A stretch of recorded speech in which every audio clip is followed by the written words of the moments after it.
നമസ്തേ പ്രിയപ്പെട്ട പ്രേക്ഷകരെ, നമ്മുടെ പ്രിയപ്പെട്ട മഹാമണ്ഡലേശ്വർ സ്വാമി ആനന്ദവനം ഭാരതി ഇന്ന് നമ്മുടെ ഫ്ലോറിലുണ്ട്. സ്വാമി ഇന്ന് വരുമ്പോൾ സ്വാഭാവികമായിട്ടും ഒരുപാട് പ്രേക്ഷകർ ചോദിക്കുന്നുണ്ട്, തിരുനാവായ കുംഭമേള മാഘമകത്തിൻ്റെ സമയമായല്ലോ എന്നാണ്. മാഘമാസത്തിലാണ്, അതിൻ്റെ വിശദാംശങ്ങളൊന്ന് പറയാമോ? ശകവർഷ കലണ്ടർ അല്ലെങ്കിൽ ഹിന്ദു കലണ്ടർ എന്നുള്ള പഞ്ചാംഗം അനുസരിച്ചിട്ടുള്ള മാഘമാസത്തിലാണ് മാഘം ആചരിക്കുന്നത് പൂർണ്ണമായിട്ടും ഭാരതത്തിൽ. അത് പ്രയാഗ്രാജിലും തിരുനാവായയിലുമാണ് പൗരാണികമായിട്ട് പൂർണ്ണമായിട്ടുള്ള മാഘാചരണം ഉണ്ടായിരുന്നത്. പ്രയാഗിൽ ഇപ്പോഴും തുടരുന്നു, കഴിഞ്ഞ വർഷവും ഈ വർഷവും അടുത്ത വർഷമൊക്കെ ആയിട്ട് തുടരുന്നു. തിരുനാവായയിൽ 250 വർഷത്തോളം മുമ്പ് അത് നിന്നുപോയിരുന്നു ബ്രിട്ടീഷ് കാലഘട്ടത്തിൽ. മാഘം രണ്ട് തരത്തിൽ കണക്കാക്കുന്ന പരമ്പരകൾക്കനുസരിച്ച് രണ്ട് തരത്തിൽ. ഒന്നുകിൽ അമാവാസി തൊട്ട്, അതായത് ശകവർഷ കലണ്ടർ അമാവാസി തുടങ്ങി അമാവാസിയിൽ അവസാനിക്കുന്ന രീതിയിലുണ്ട്, പൂർണിമയിൽ തുടങ്ങി പൂർണിമയിൽ അവസാനിക്കുന്ന രീതിയിൽ, അമാന്തം പൂർണിമാന്തം എന്നുള്ള രീതിയിലാണ് പറയുക. ഈ രണ്ട് പരമ്പരകൾക്കും അവരവരുടേതായിട്ടുള്ള ആചരണങ്ങൾക്ക് ഉതകുന്ന രീതിയിൽ രണ്ടും, അതായത് അമാവാസി തുടങ്ങി പൗർണമി വരെയുള്ളൊരു സമയമായിട്ടാണ് പ്രയാഗിലൊക്കെ മാഘം ആചരിക്കുന്നത്. അതേ രീതിയിൽ തന്നെയാണ് നമ്മൾ ഇത്തവണ തൊട്ട് തിരുനാവായയിൽ ഉദ്ദേശിക്കുന്നത്. അത് ഇതിനു മുമ്പുള്ള ഒരു പ്രധാനപ്പെട്ട മുഹൂർത്തമായിട്ടുള്ള മകരസംക്രമം തുടങ്ങി കഴിയുന്ന ശിവരാത്രി വരെയുള്ളൊരു സമയം, ജനുവരി 15 തുടങ്ങി മാർച്ച് 6 വരെയുള്ളൊരു സമയമാണ് തിരുനാവായയിൽ മഹാമാഘം നടക്കുക. അല്ല, ഈ ഒരു ഇടയ്ക്കൊരു സംശയം ചോദിക്കട്ടെ. അപ്പോൾ ഇടയ്ക്ക് ചില ആളുകൾ ഇപ്പോൾ പറയുന്നുണ്ട്, ഈ കുംഭമേള എന്ന് പറയരുത്, മാഘമകം എന്നാണ്. കുംഭമേള പ്രയാഗ് ഉൾപ്പെടെയുള്ള സ്ഥലങ്ങളിലാണ് നടക്കുന്നത്. സത്യത്തിൽ അത് കുംഭമേള എന്ന് സ്വാമിയല്ല ശരിക്കും പറഞ്ഞത്. നമ്മുടെ ചാനലിൽ വന്ന് അന്ന് സംസാരിച്ചപ്പോൾ നമ്മൾ കേരളത്തിൽ മാഘമകം 250 വർഷത്തിന് മുമ്പ് മുടങ്ങിപ്പോയത് നമ്മൾ ആരംഭിക്കാൻ പോകുന്നു പറഞ്ഞപ്പോൾ സത്യത്തിൽ കുംഭമേള എന്നൊരു തലക്കെട്ടിട്ട് ആ വാർത്ത, ആ വീഡിയോ ചെയ്തത് ഞാനാണ്. പിന്നെ അത് കുംഭമേള എന്നായിപ്പോയി. ശരിക്കും ആ കുംഭമേള എന്ന് ഉപയോഗിക്കുന്നത് ശരിയാണോ? മാത്രമല്ല, എനിക്ക് തോന്നിയത് സ്വാമി ഉപയോഗിച്ചിട്ടുള്ളത് മാഘമകം എന്ന് തന്നെയാണ്. മാഘമകമല്ല, അത് നമ്മുടെ ഈ അടുത്ത് രണ്ടാമത് ഇതിൻ്റെ കാര്യങ്ങളൊക്കെ ആലോചിച്ച് വരുമ്പോൾ പ്രാദേശികമായിട്ട് വന്ന ഒരു തെറ്റിദ്ധാരണയുടെ പുറത്ത് വന്ന മഹാമാഘത്തെ അവിടുത്തെ ചില ആളുകൾ മാഘമകമായിട്ട്, കാരണം മാഘത്തിൻ്റെ മലയാളമാണ് മകം, അല്ലെങ്കിൽ മകം എന്നുള്ളത് രണ്ടും ഒന്ന് തന്നെയാണ്. അപ്പോൾ റിപ്പീറ്റേഷൻ പറയില്ല, ഒന്നുകിൽ മഹാമാഘം അല്ലെങ്കിൽ മഹാമാകം. ഇത് രണ്ടുമാണ്. അത് ലോപിച്ചിട്ടാണ് മാമാങ്കം എന്നുള്ള വാക്ക് വരുന്നത്. അതെ അതെ അതെ. അപ്പോൾ ഇതിൽ നമ്മൾ 4 സ്ഥലങ്ങളിൽ പൂർണ്ണകുംഭം നടക്കുന്നത് പോലെ തന്നെ ഇപ്പോൾ ഈ വർഷം കൈലാസത്തിൽ ദേവകുംഭ് 12 വർഷം കൂടുമ്പോൾ ദേവകുംഭ് നടക്കുകയാണ്. കൈലാസത്തിൽ അങ്ങനെ ഒരു ആചരണമുണ്ട്. ഇത് ഏത് മാസമാണ്? ഇപ്പോൾ നടക്കുകയാണ്, ഈ നടന്നുകൊണ്ടിരിക്കുകയാണ്. ഈ സമയത്ത് വാർത്തയൊന്നും വരുന്നില്ല. നമ്മൾ ഉത്തരഭാരതത്തിലെ കുംഭമേളയെക്കുറിച്ച് തന്നെ ഇവിടെ അറിഞ്ഞു തുടങ്ങിയത് കഴിഞ്ഞ തവണയാണല്ലോ. അപ്പോൾ ഞാൻ നമ്മുടെ ഇവിടെ തന്നെ ചാനലിൽ അതെ അതെ. അപ്പോൾ പണ്ടൊക്കെയാണെന്നുണ്ടെങ്കിൽ ഒരു ചെറിയ സിംഗിൾ കോളം വാർത്തയൊക്കെ പത്രത്തിൽ വരാറുള്ളൂ ഉത്തരഭാരതത്തിലെ ഈ പ്രയാഗിലേക്കൊക്കെ കുംഭമേളയെക്കുറിച്ച് തന്നെ. പിന്നെ നമ്മുടെ മാഘം കഴിഞ്ഞാൽ തന്നെ ബംഗാളിലൊരു ത്രിവേണി ഉണ്ട്, കൊൽക്കത്തയ്ക്ക് കുറച്ച് മുകളിലായിട്ട്. ആ ത്രിവേണിയിൽ ത്രിവേണി കുംഭോ എന്ന് പറയുന്ന ഒരു ആചരണം, അത് പണ്ട് മുടങ്ങിപ്പോയതാണ്. അപ്പോൾ അത് കഴിഞ്ഞ വർഷം തൊട്ട് നമ്മുടെ തിരുനാവായയിലെ മാഘത്തിന് ശേഷം അത് പോയിരുന്നു. നമ്മുടെ നേതൃത്വത്തിൽ കൂടിയാണ് അത് നടന്നത്. പിന്നെ ഇപ്പോൾ ലഡാക്കിൽ ജൂലൈ മാസത്തിൽ ലേയിൽ ഒരു ത്രിവേണി സംഗമമുണ്ട്. അവിടെയും ഇതുപോലെ പൂർവികമായിട്ടുണ്ടായിരുന്ന ഒരു ആചരണം അത് മുടങ്ങിപ്പോയിരുന്നു. അതും ഈ വർഷം പുനരാരംഭിച്ചു. അപ്പോൾ അങ്ങനെ ഇപ്പോൾ നമ്മുടെ തമിഴ്നാട്ടിലാണെങ്കിൽ കുംഭകോണത്ത് മാസി മകമുണ്ട്. അപ്പോൾ അതെല്ലാം ഒരു സാങ്കേതികമായിട്ട് എന്നുള്ളതല്ല, പക്ഷേ വ്യാവഹാരികമായിട്ട് കുംഭമായിട്ട് തന്നെയാണ് വ്യവഹരിക്കപ്പെട്ടു വരുന്നത്. കുംഭം എന്ന് പറയുന്നത് ഇപ്പോൾ നമ്മൾ പഴയ കാലത്തെ പൗരാണികമായിട്ടുള്ള കേരളീയ ജനത കുംഭമേളയ്ക്ക് പോയി കഴിഞ്ഞ് കഴിഞ്ഞാൽ വന്നിട്ട് അവിടുത്തെ മഹാമാഘമാണെന്ന് പറയും. കേരളത്തിലെ ആളുകൾക്ക് കേരളത്തിൽ ഏറ്റവും കൂടുതൽ പരിചയം ഉണ്ടായിരുന്നത് ഇവിടുത്തെ മഹാമകമാണ്. അപ്പോൾ അവിടെ പോയി കഴിഞ്ഞ് കഴിഞ്ഞാൽ കുംഭമേള കണ്ടു കഴിഞ്ഞാൽ വന്നിട്ട് പറയും അവിടുത്തെ മഹാമാഘാണെന്ന് പറയും. അതുപോലെ കേരളത്തിൻ്റെ കുംഭമേളയാണ് തിരുനാവായ മഹാമാഘം. അല്ല, അങ്ങനെ പേര് വിളിക്കുന്നതിൽ എന്താണ് കുഴപ്പമെന്ന് എനിക്കറിയില്ല. അല്ല, അതിപ്പോൾ പ്രധാനമന്ത്രിക്ക് അതിനൊരു കുഴപ്പം തോന്നിയിട്ടില്ല. മൻ കി ബാത്തിൽ അദ്ദേഹം പറഞ്ഞു, പ്രധാനമന്ത്രി പറഞ്ഞു അല്ലേ, കേരളത്തിലെ കുംഭമേള കേരള കുംഭം എന്നുള്ളതാണ്. അത് ശരിയാണ്. പ്രധാനമന്ത്രിക്ക് അത്യാവശ്യം ഈ കാര്യങ്ങളൊക്കെ അറിയാവുന്ന ആളാണല്ലോ, അത് ശരിയാണ്. അപ്പോൾ പിന്നെ ഇനി അതേക്കുറിച്ച് ഒരു തർക്ക വിഷയമാക്കേണ്ട കാര്യമില്ല. പിന്നെ അത് മാത്രമല്ല, നമ്മളതിൻ്റെ ഒരു ആചാരപരമായി നോക്കിക്കഴിഞ്ഞാൽ ഈ കുംഭ് എന്ന് പറയുന്നൊരു വാക്ക് വരുന്നത് അമൃതകുംഭം എന്ന് പറയുന്ന ഒരു കൺസെപ്റ്റിൽ നിന്നാണ്. അതെ, അതിൻ്റെ അമൃതകുംഭവുമായിട്ട് ഗരുഡൻ എന്തായാലും 4 കുംഭമേളകൾ. ഇപ്പം ഈ ഞാൻ നേരത്തെ പറഞ്ഞ രീതിയിൽ നടക്കുന്ന എല്ലാ തരത്തിലുള്ള സംഗമങ്ങളിലും ഈ അമൃതിൻ്റെ ഒരു സങ്കല്പം വരുന്നുണ്ട്. ആ അമൃത് പലതരത്തിലാണ്. ഇപ്പോൾ തിരുനാവായയിലാണെങ്കിൽ നദിയിൽ നിന്ന് അമൃത കലശവുമായി വന്ന ശാസ്താവാണ് തിരുനാവായയിലെ നാവാമുകുന്ദനൊപ്പമുള്ള ശാസ്താവ്. ഇത്തരത്തിലുള്ള എല്ലാ ആചരണങ്ങളും നമ്മുടെ ഉള്ളിലെ വിഷത്തെ നീക്കിക്കളഞ്ഞ് നമ്മളെ അമരപദ പ്രാപ്തിയിലേക്ക് എത്തിക്കുന്ന അമൃത് ഉള്ളിൽ നിറയ്ക്കുന്നതാണ്. ആ അനുഗ്രഹവും ആ ശക്തിയും നമ്മുടെ ഉള്ളിൽ നിറയ്ക്കുന്നതാണ് എന്നുള്ളതാണ് ഇതിൻ്റെ പൊതുവായിട്ടുള്ളൊരു താല്പര്യവും. അപ്പോഴും നമുക്ക് സാമാന്യമായിട്ട് അതിനെ അങ്ങനെ വിളിക്കുന്നുണ്ട്, യാതൊരു തെറ്റുമില്ല. അല്ല, കഴിഞ്ഞ വർഷം നമ്മൾ ഔദ്യോഗികമായിട്ട് അത് മഹാമാഘമാണ്, മാഘമേളയാണ്. പിന്നെ ആളുകൾ ഇപ്പോൾ ഈ ആൾക്കൂട്ടം ജനസഞ്ചയം വരുമ്പോഴത്തേക്ക് കുംഭമേളയാണെന്ന് ജനം പറഞ്ഞാൽ തെറ്റ് പറയണമെന്നില്ല. ഇവിടെ നമ്മളിപ്പോൾ അതുണ്ട്, അതെങ്ങനെയാണ് നടന്നത്? അത് വലിയ മഹാമകമായിട്ട് നടന്നു. ഒരു യൂസേജ്, അത് ഈ മഹാമകത്തിൽ നിന്ന് വന്ന യൂസേജാണ്. ഇപ്പോൾ നമ്മൾ തിരുവനന്തപുരത്ത് പരിപാടി നടന്നാലും കൊല്ലത്ത് നടന്നാലും ഒരു വലിയ പരിപാടി നടന്നാൽ പഴയ തെരഞ്ഞെടുപ്പ് മാമാങ്കം, അതെ അത് അങ്ങനെ അതിൻ്റെ ഒരു യൂസേജ് ആയിട്ട് വരുന്ന ഒരു കാര്യമാണ്. ആളുകൾ കുംഭമേള എന്ന് പറയും, തൊട്ട് മുമ്പ് പ്രയാഗ്രാജിൽ കണ്ടതുപോലെ. അപ്പോൾ കഴിഞ്ഞ വർഷത്തെ കുംഭമേള എന്ന് പറയാനാണ് എനിക്കിഷ്ടം, ഞാൻ അങ്ങനെ പറയുള്ളൂ. ഏതായാലും കഴിഞ്ഞ വർഷം നടന്ന പരിപാടി നമ്മൾ അനൗൺസ് ചെയ്തു. ഒരു ദൈവ നിയോഗം പോലെ നമ്മുടെ ചാനലിൽ വന്നിട്ടാണ് സ്വാമി ആദ്യം പറയുന്നത്. പിന്നീട് അത് വലിയ വാർത്തയായി. പിന്നെ അത് ഒരു പരിപാടികൾ പോലും എന്നോട് നമ്മൾ തമ്മിൽ സംസാരിക്കുമ്പോൾ പറഞ്ഞിരുന്നു, ഒരു നോട്ടീസ് പോലും അടിക്കാൻ സമയം കിട്ടിയില്ല. അതങ്ങ് വലിയ തോതിൽ ജനം ഏറ്റെടുത്തു. അപ്പോൾ എനിക്ക് തോന്നുന്നു ഒരു 10-30 ലക്ഷം ആളുകൾ പങ്കെടുത്തു അല്ലേ? മാത്രമല്ല, എത്ര ദിവസമായിരുന്നു കഴിഞ്ഞ വർഷം ഉണ്ടായിരുന്നു?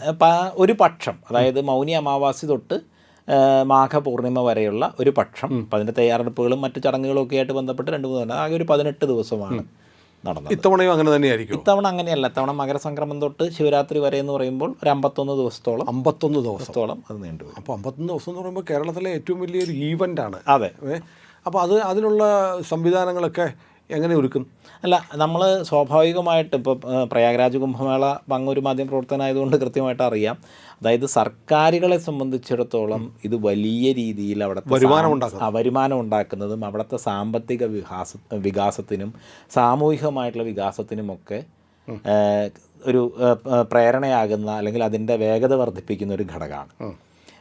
അവിടെ തിരുനാവായ മാത്രമല്ല, അതിൻ്റെ ഒരു പ്രതിഫലനം കേരളത്തിലൊട്ടായി ഉണ്ടാകും. ആഭ്യന്തര ടൂറിസത്തിലും മറ്റുള്ള കാര്യങ്ങളിലും ഒക്കെ ഉണ്ടാകും. അപ്പോൾ ആ ഒരു പ്രസക്തി മനസ്സിലാക്കിക്കൊണ്ട് പ്രയാഗിലും നാസിക്കിലും ഉജ്ജയിനിലും ഒക്കെ അതാത് സർക്കാരുകൾ ഇൻവെസ്റ്റ് ചെയ്യുന്നത് പോലെ, ഇതിന് സർക്കാർ സഹായിക്കുകയോ അല്ലെങ്കിൽ അങ്ങനെയൊന്നുമല്ല, ഞാൻ ആ വാക്ക് ഉപയോഗിക്കുന്നത് അങ്ങനെ തന്നെയാണ്, സർക്കാർ ഇൻവെസ്റ്റ് ചെയ്യുന്നത് പോലെ കേരളത്തിലെ സർക്കാരും അവിടെ ഇൻവെസ്റ്റ് ചെയ്യണം എന്നുള്ളതാണ്. അതിന് യു പിയിലെ സർക്കാർ 9,000 കോടി രൂപ മറ്റും മുടക്കി. 6,000 കോടിയാണ് ഗവൺമെൻറ് മുടക്കുന്നത്. ഗവൺമെൻറ്റിൻ്റെ ഡയറക്റ്റ് വരുമാനം 30,000 കോടിയാണ്. അല്ല, ഇൻഡയറക്റ്റ് 2 ലക്ഷം കോടി. ഇൻഡയറക്റ്റ് വരുമാനം 2 ലക്ഷം നികുതികളിൽ നിന്നൊക്കെ വരുന്നത്. ഏതാണ്ട് 30 ലക്ഷത്തിലധികം ആളുകൾക്കാണ് അവിടെ തൊഴിലവസരം വരുന്നത്. ഇപ്പോൾ തിരുനാവായ പോലും കഴിഞ്ഞ വർഷത്തെ ഈ 20 ദിവസം 3 ആഴ്ച കഷ്ടി പറയാവുന്ന രീതിയിൽ നടന്ന മാഘത്തിൽ 4 വർഷത്തെ വാഹനത്തിൻ്റെ EMI അടച്ചു തീർത്തിട്ടുള്ള ഓട്ടോറിക്ഷക്കാരുണ്ട്. 12,000 11,000 ഒരു ദിവസം വരുമാനം കിട്ടിയ കപ്പലണ്ടി കച്ചവടക്കാരുണ്ട്. ഏതാണ്ട് വലിയ രീതിയിൽ തോർത്തിൻ്റെ കച്ചവടം നടന്നിട്ടുണ്ട്. ഒരു ദിവസം 1 ലക്ഷത്തോളം രൂപ വരുമാനം ഉണ്ടാക്കി വീടിലെ പാർക്കിംഗ് സൗകര്യം ഏർപ്പെടുത്തിയിട്ടുള്ള വീടുകളുണ്ട്. പിന്നെ ഹോം സ്റ്റേകൾ താമസത്തിൻ്റെ ഒരു മുറി വാടക കൊടുക്കുക. അതെ, ഇങ്ങനെയുള്ള പല രീതിയിൽ അവിടുത്തെ കഴിഞ്ഞ വർഷം ഒരു ഇതും ഇല്ലാതിരുന്നിട്ട് പോലും കഴിഞ്ഞ വർഷം അവിടെ വലിയ രീതിയിലുള്ള ആളുകൾക്ക് അത്തരത്തിലുള്ള ബെനിഫിറ്റ് ഉണ്ടായിട്ടുണ്ട്. അവിടുത്തെ ആളുകൾക്ക് അത് നന്നായി പ്ലാൻ ചെയ്തും അതിൻ്റെ ഇൻഫ്രാസ്ട്രക്ചർ സൗകര്യങ്ങളൊക്കെ കുറച്ചുകൂടി ഭംഗിയായി ഒരുക്കുകയും വരുന്ന ആളുകളെ അതിനനുസരിച്ചിട്ട് അവർക്ക് വേണ്ട സൗകര്യങ്ങളൊക്കെ ഏർപ്പെടുത്തി കഴിഞ്ഞാൽ ഇപ്പോൾ KSRTC കഴിഞ്ഞ വർഷം 200ഓളം സ്പെഷ്യൽ സർവീസാണ് നടത്തിയത്, കേരളത്തിൻ്റെ വടക്കേ അറ്റം തൊട്ട് തെക്കേ അറ്റം വരെയായിട്ട്. അപ്പോൾ ഇതൊക്കെ സർക്കാരിനെ സംബന്ധിച്ചിടത്തോളം വളരെ ഗുണകരമായിട്ടുള്ള കാര്യങ്ങളാണ്. ആ ഗുണത്തെ പൂർണ്ണമായി ഉപയോഗിക്കാവുന്ന രീതിയിൽ സർക്കാർ അതിൽ ഇൻവെസ്റ്റ് ചെയ്യണം എന്നുള്ളതാണ്. സർക്കാരിനെ സമീപിച്ചോ? സർക്കാരുമായിട്ടുള്ള അനൗപചാരികമായിട്ടുള്ള സംഭാഷണങ്ങൾ നടന്നു. ഇന്ന് പ്രാദേശികമായിട്ടുള്ള MLA-മാർ അങ്ങനെയുള്ള രീതിയിലും തലങ്ങളിലുമൊക്കെ അവരൊക്കെ വളരെ പോസിറ്റീവായിട്ടുള്ള ഒരു നിലപാടില്ല. അല്ല, നമ്മൾ ഇത്തവണ 51 ദിവസം ആകുമ്പോൾ എന്തൊക്കെയാണ് കഴിഞ്ഞ വർഷത്തേക്കാളുള്ള മാറ്റം?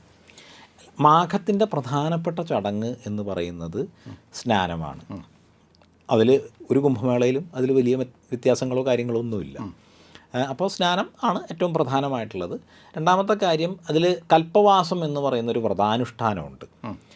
അതായത് ഈ എല്ലാ മാഘത്തിൻ്റെ ഒരു മാസം പൂർണ്ണമായിട്ട് എല്ലാ ദിവസവും സ്നാനം ചെയ്ത് നിങ്ങളുടെ അനുഷ്ഠാനം എന്താണോ, അത് ജപമാവാം, പാരായണമാവാം, അഗ്നിഹോത്രം പോലെ ചെയ്യുന്ന ആളുകളാണെങ്കിൽ അതാവാം, എന്തെങ്കിലും ചെയ്ത് ആ തീർത്ഥത്തിനരികിൽ വ്രതനിഷ്ഠരായിട്ട് ഒരു മാസം ഇരിക്കുക എന്ന് പറയുന്നത് ഒരു കൽപ്പം തപസ് ചെയ്യുന്ന ഫലമുള്ള കാര്യമാണ്. കൽപ്പവാസികൾ എന്നാണ് ആ വ്രതം അനുഷ്ഠിക്കുന്നവരെ പറയുക. അപ്പോൾ നമുക്ക് കേരളത്തിലുണ്ടായിരുന്ന ആകെയുള്ള വ്രതം ശബരിമല വ്രതമാണ്. അത് നമ്മളെല്ലാവരും കൂടി നാനാവിധമാക്കി. ഇപ്പോൾ പമ്പയിൽ മാലയിട്ടിട്ട് കയറി തിരിച്ചു വരുമ്പോൾ 2 ദിവസത്തെ വ്രതമില്ല.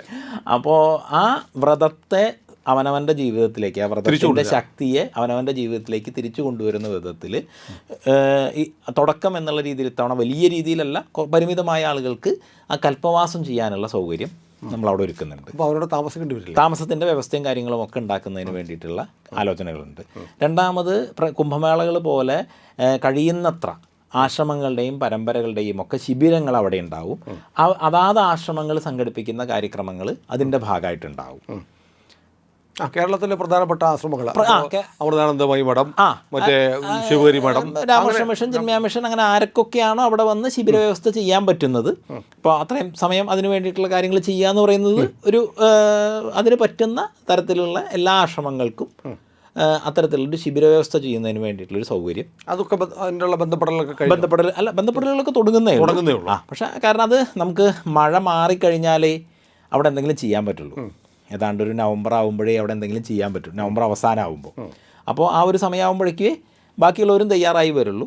അപ്പോൾ അങ്ങനെയുള്ളൊരു ഇത് നമ്മളവിടെ ഒരുക്കുന്നു. ശരിക്കും ഇത് സംഘടിപ്പിക്കുന്നത് ജൂന അഖാഡയാണ്. അതായത് കേരളത്തിൽ മറ്റ് അഖാഡകളൊന്നും ഇല്ലാത്തതുകൊണ്ട് അഖാഡകളാണ് മാഘവും കുംഭവും ഒക്കെ നടത്തുന്നത്. എല്ലാവരുടെയും സഹകരണത്തോടു കൂടി എല്ലാ ആശ്രമങ്ങളുടെയും എല്ലാ പരമ്പരകളുടെയും.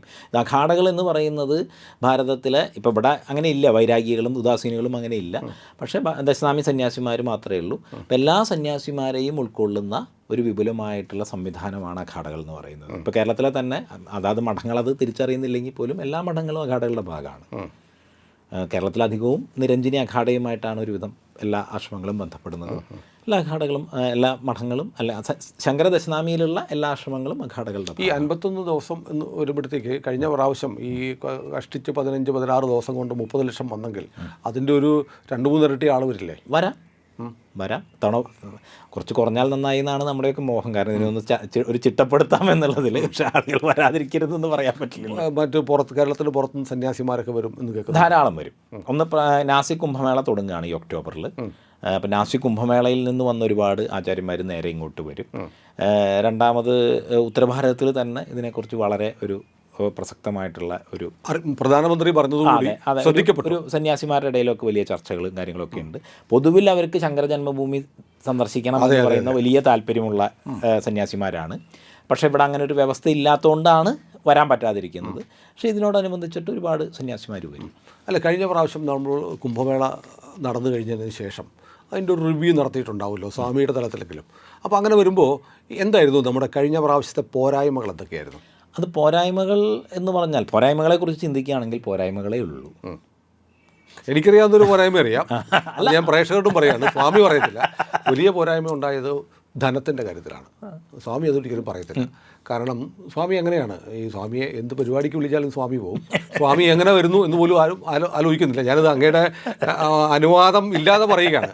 കാരണം നമ്മൾ ഈ ഒരു കലാകാരനെ, ഒരു മിമിക്രി ആർട്ടിസ്റ്റിനെ ഒരു പരിപാടിക്ക് വിളിച്ചാൽ അയാൾക്ക് എല്ലാ സൗകര്യം കൊടുക്കും. സിനിമാ താരമാണെങ്കിലും കൊടുക്കും. ഒരു സന്യാസി വന്നാൽ, സന്യാസി വന്നു പോയി, സന്യാസി എങ്ങനെ വരുന്നു, സന്യാസി എങ്ങനെ പോകുന്നു എന്നതിനെക്കുറിച്ച് ചിന്തിക്കുന്ന ഒരു ധാർമ്മിക ബോധം മലയാളിക്കില്ല. അത് തിരുത്തണം. ഒരു സന്യാസിയെ നിങ്ങൾ ഒരു പരിപാടിക്ക് വിളിച്ചാൽ ആ സന്യാസിയുടെ വരവ് പോക്കിനുള്ള വ്യവസ്ഥയെങ്കിലും ഭംഗിയായി ചെയ്യണമെന്നുള്ളത് മര്യാദയാണ്. സ്വാമി ഒരിക്കലും പറയത്തില്ല, എനിക്കറിയാവുന്നത് കൊണ്ട് ഞാൻ പറയുന്നതാണ്. അതുപോലെയാണ് കുംഭമേളയുടെ അവസ്ഥ. അവിടെ ഒരുപാട് പണം ചിലവായിട്ടുണ്ട്. ഈ പണം 30 ലക്ഷം ആളുകൾ വന്നു. ഞാൻ ആലോചിക്കുകയാണ്, വന്ന 30 ലക്ഷം പേരും 10 റുപ്യ വീതം കൊടുത്തിരുന്നെങ്കിൽ ഒരു ബാധ്യതയും ഇല്ലാതെ നടക്കുമായിരുന്നു. സ്വാമി എന്നോട് സ്വകാര്യമായി പറഞ്ഞിട്ടുണ്ട്, വലിയ സാമ്പത്തിക ബാധ്യത വന്നു എന്ന്.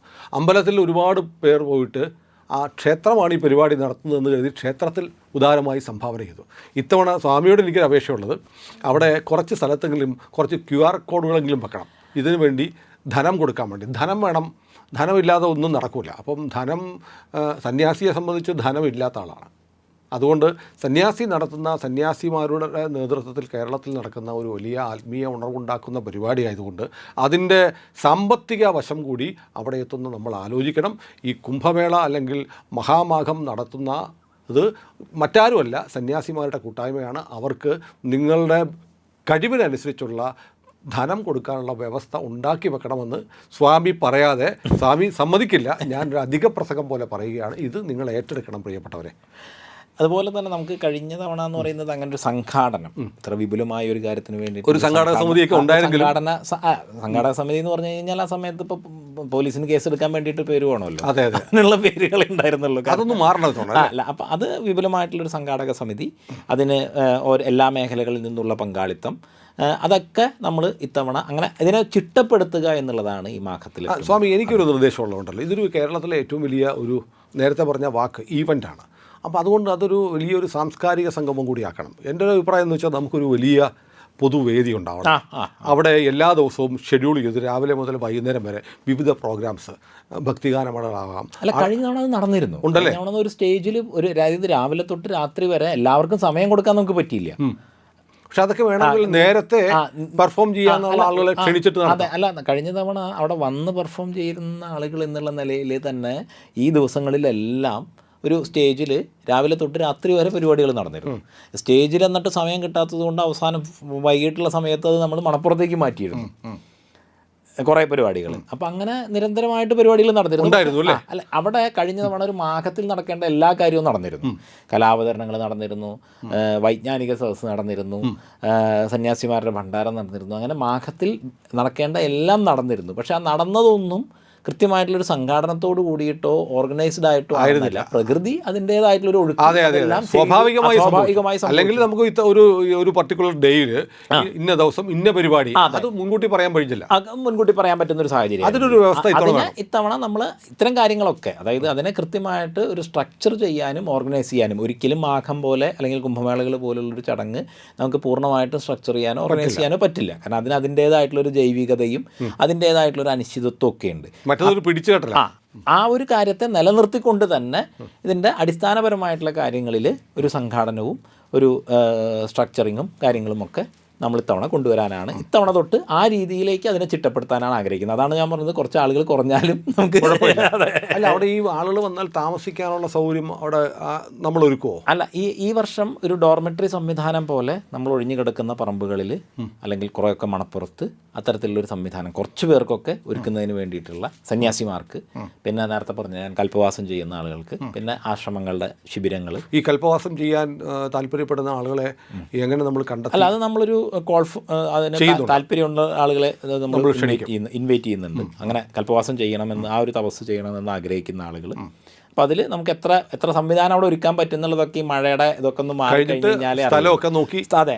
അപ്പോൾ അതിനനുസരിച്ചിട്ട് നമ്മൾ അതിൻ്റെ ഒരു നേരത്തെ ബുക്ക് ചെയ്യുന്ന ആളുകൾക്ക് നേരത്തെ കൊടുക്കുക എന്നുള്ള രീതിയിൽ ഒരു സംവിധാനം ഒരുക്കുന്നുണ്ട്. ഏതായാലും എനിക്ക് തോന്നുന്നത് ഇതൊരു ദേശീയ ശ്രദ്ധ ആകർഷിക്കുന്ന പരിപാടിയായിട്ട് മാറി. പ്രധാനമന്ത്രി അദ്ദേഹത്തിൻ്റെ മൻ കി ബാത്തിൽ പറഞ്ഞു, ഒരുപക്ഷെ പ്രധാനമന്ത്രി വരുമോ? ആ ദേശീയ തലത്തിലും അന്തർദേശീയ തലത്തിലും ഒക്കെയുള്ള പ്രമുഖ വ്യക്തിത്വങ്ങൾ പലരും എത്തിച്ചേരും എന്നുള്ളതാണ് നമുക്ക് പല സംഭാഷണങ്ങളിൽ നിന്നൊക്കെ നമുക്ക് അറിയാനോ അല്ലെങ്കിൽ നമ്മുടെ പ്രതീക്ഷയും കാര്യങ്ങളും ഒക്കെ. അത് കൃത്യമായി പറയാവുന്ന ഒരു അവസ്ഥ ആയിട്ടില്ല. അല്ല, അത് ഇത്തരം പ്രധാനപ്പെട്ട ആളുകളുടെയൊക്കെ ഷെഡ്യൂൾ കുറച്ച് ദിവസം മുമ്പ് മാത്രമേ നിശ്ചയിക്കാം. അന്തർദേശീയമായിട്ടും ദേശീയമായിട്ടും പല കാര്യങ്ങൾ വരാൻ കുറച്ച് മുമ്പൊക്കെ തന്നെ അവസാനമായി നിശ്ചയിക്കപ്പെടുള്ളൂ. പക്ഷേ ഭാരതത്തിലെ സന്യാസിമാർ എന്നുള്ള നിലയിലും മറ്റുള്ള തരത്തിലുള്ള പ്രമുഖ വ്യക്തിത്വങ്ങൾ എന്നുള്ള നിലയിലും രാഷ്ട്രീയമായിട്ട് മാത്രമല്ല പലർക്കും ഇവിടെ വരുന്നതിന് വേണ്ടിയിട്ടും അതിൻ്റെ കാര്യങ്ങളുമൊക്കെ അവർ അന്വേഷിച്ചുകൊണ്ടിരിക്കുന്നുണ്ട്. അല്ല, നമ്മളൊരു ചെറിയ മീറ്റിംഗ് ഇപ്പോൾ ചേർന്നു അല്ലേ, യോഗം ചേർന്നു, ഒരു ആലോചനാ യോഗം. അങ്ങ് നേരത്തെ പറഞ്ഞ പോലെ കഴിഞ്ഞ വർഷത്തെ കാര്യങ്ങളും അതിൽ നിന്ന് അടുത്ത വർഷത്തെ ഒരു ഇതിലേക്ക് പോകുന്നു. ഇപ്പോൾ കഴിഞ്ഞ തവണ മാഘം നടക്കുന്ന സമയത്താണ് ഏതാണ്ട് കേരളത്തിൽ വന്ന ഏറ്റവും വലിയ സ്ഫോടക വസ്തുക്കൾ. അതെ, ഞാനത് മനഃപൂർവ്വം ചോദിക്കാതിരുന്നു. കാരണം ചില ആളുകൾക്ക് ഒരു ഭയപ്പാടുണ്ടാവും. അതുകൊണ്ട് ഞാൻ ആ ഭാഗം പരാമർശിക്കാത്തതാണ്. കുംഭമേളയ്ക്ക് തൊട്ട് മുമ്പ് കേരളത്തിൽ ഇന്ന് വരെ പിടിച്ചിട്ടുള്ളതിൽ ഏറ്റവും വലിയ, തൊട്ട് മുമ്പല്ല, ആ സമയത്ത് ഏറ്റവും വലിയ തോതിലുള്ള സ്ഫോടക വസ്തുക്കൾ കർണാടകയിൽ നിന്ന് കൊണ്ടുവന്നു. NIA കേസെടുത്തു, 19 സ്ഥലത്ത് റെയ്ഡ് നടത്തി. അതെ, ഇപ്പോഴും നടന്നുകൊണ്ടിരിക്കുകയാണ്. റെയ്ഡൊക്കെ നടന്നുകൊണ്ടിരിക്കുന്നു, അറസ്റ്റുകൾ നടന്നുകൊണ്ടിരിക്കുന്നു. അപ്പോൾ അത്തരത്തിലുള്ള സുരക്ഷയെ സംബന്ധിച്ചിടത്തോളം ഒരു ജാഗ്രതയൊക്കെ നമുക്ക് അവിടെ ആവശ്യമാണ്. അപ്പോൾ അതിൻ്റെയൊക്കെ ഭാഗമായിട്ട് സർക്കാർ ഏജൻസികളും അതിന് വേണ്ടി തയ്യാറാവേണ്ട ഒരു കാര്യമുണ്ട്. അപ്പോൾ അത്തരം കമ്മ്യൂണിക്കേഷനുകളും കാര്യങ്ങളൊക്കെ തുടങ്ങുന്നതിൻ്റെയൊക്കെ ഭാഗമായിട്ടാണ് ഒരു ആലോചനാ യോഗം എന്നുള്ള നിലയിൽ നടന്നത്. ഏതായാലും ഔദ്യോഗികമായി നമുക്ക് ഇപ്പം പ്രഖ്യാപിക്കാം ഡേറ്റ്. സ്വാമി മകരസംക്രാന്തി തൊട്ട് ശിവരാത്രി വരെ, ഇംഗ്ലീഷിൽ ജനുവരി 15 തൊട്ട് മാർച്ച് 6 വരെ. ജനുവരി 15 മുതൽ മാർച്ച് 6 വരെ മഹാമാഘം വീണ്ടും തിരുനാവായിൽ വരികയാണ്. നമ്മുടെ ബഹുമാന്യനായ സ്വാമി മഹാമണ്ഡലേശ്വരൻ്റെ നേതൃത്വത്തിൽ കേരളത്തിലെ മുഴുവൻ സന്യാസി മഠങ്ങളെയും കോർത്തിണക്കിക്കൊണ്ടാണ് ഈ പരിപാടി നടക്കുന്നത്. ഇത് കേരളത്തിലെ ഏതെങ്കിലും ഒരു വിഭാഗത്തിൻ്റെ പരിപാടിയല്ല. കേരളത്തിലെ സനാതനധർമ്മ വിശ്വാസികളായ മുഴുവൻ പേരുടെയും ഒത്തുചേരലായി നമുക്ക് ഈ മാഘത്തെ മാറ്റേണ്ടതുണ്ട്. അത് സംബന്ധിച്ചുള്ള കൂടുതൽ അറിയിപ്പുകൾ സ്വാമിയുടെ ഭാഗത്തുനിന്ന് ഇനിയും ഉണ്ടാവുമെന്ന് കരുതുന്നു. സ്വാമി ഇനിയും വരും അല്ലേ? അപ്പോൾ നമുക്ക് നമ്മുടെ പ്രേക്ഷകർക്കെല്ലാം ഒരു ഓണാശംസയോടെ പറഞ്ഞിട്ട് സ്വാമിയുടെ സാന്നിധ്യം ഇന്ന് പ്രേക്ഷകർക്ക് നിങ്ങളുടെ വീടുകളിൽ കിട്ടിയതൊരു മഹാഭാഗ്യമാണ്. നമുക്ക് തിരുനാവായിൽ കാണാം, മണപ്പുറത്ത് കാണാം. നമസ്തേ.